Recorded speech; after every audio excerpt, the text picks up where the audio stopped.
Welcome, traveler. This is MSL, the possibility of Capitano becoming a playable character in Genshin Impact's version 6.0 is making waves. From past leaks to current speculation, Hoyoverse's marketing strategies, and the intriguing hints scattered throughout the game, let's unravel this mystery together. First, to clarify, no leaker has outright declared Capitano unplayable. Sure, there have been murmurs that he isn't debuting in Natlan, but there's no hard evidence to suggest he's completely off the table. That alone gives us reason to explore every breadcrumb Hoyoverse has left behind. The obvious is, Capitano has received not one but two fully animated trailers.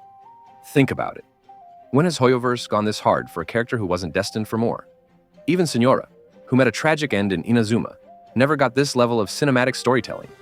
If Hoyoverse wanted to give Capitano a respectful send-off, a simpler approach would have sufficed.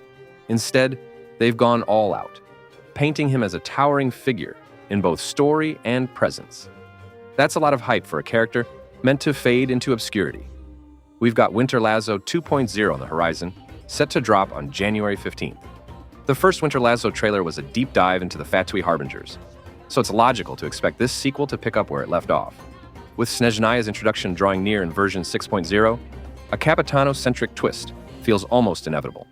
One of the most recent leaks comes from Flying Flame. While their claim that Capitano may be playable in version 6.0 has been met with some skepticism, it hasn't been outright dismissed. That's worth noting, especially given Hoyoverse's tendency to lay the groundwork for major reveals over time. Now for the million Primo Gem question. Is Capitano truly dead?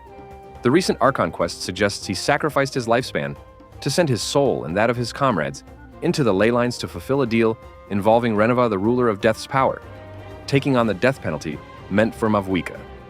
And Capitano stepped in. However, Capitano isn't your average mortal. Instead of dying outright, his soul and body were separated. While his soul fused with the god of death, his physical form remains dormant but intact. That's where you go and activate your Pyro Traveler's constellation. Capitano's body is still very much in play, and he's reportedly still breathing, albeit in an inactive state. Symbolically, this opens the door for his resurrection. The imagery surrounding Capitano's story is rich with hints of rebirth. His emblem, resembling the three nails of the crucifixion, parallels themes of death and resurrection. The butterflies in his final scene, a universal symbol of transformation. Coincidence? Hardly. If you're a fan of patterns, the Harbinger Wheel is a theory you'll love. This emblem represents the 11 Fatui Harbingers, each with a distinct symbol. So far, their playable release order has followed a counterclockwise trajectory. Columbina is next, with leaks confirming her debut. And who comes after Columbina on the wheel? Capitano. If this pattern holds true, his release aligns perfectly with the version 6.x timeline.